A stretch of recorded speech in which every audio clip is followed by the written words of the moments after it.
Nous sommes bien dans une cour, mais celle-ci n'est pas réelle, elle est fictive. Pas plus que ne le sont les juges, les deux États et le litige sujet de droit international.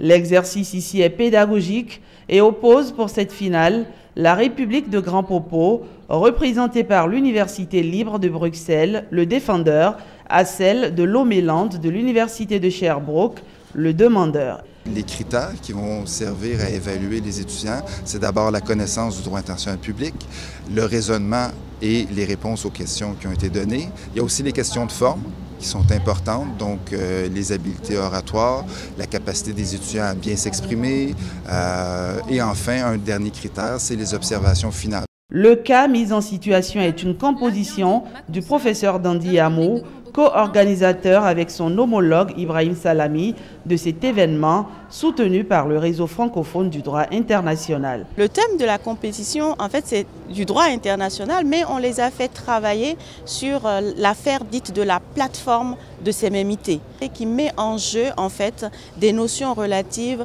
au droit international de la responsabilité et au droit maritime, avec une particularité, c'est que nous avons introduit la cyberattaque dans le cas, ce qui permet aux étudiants de réfléchir sur un contexte qui n'est pas consolidé en droit international. Et là, pour moi, c'est un plaisir de voir des femmes qui plaident avec humour, qui annoncent qu'on arrête pour leur poser des questions et qui arrivent à répondre en droit. C'est une manifestation scientifique qui donne l'occasion de mettre le Bénin sur orbite du droit international, de mettre l'Université d'Abomey-Calavi sur orbite du droit international.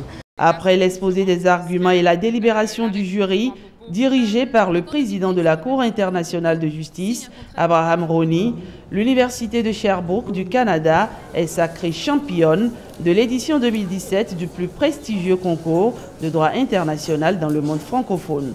Une compétition que le Bénin a quittée en phase éliminatoire et qui a enregistré 2 équipes féminines finalistes.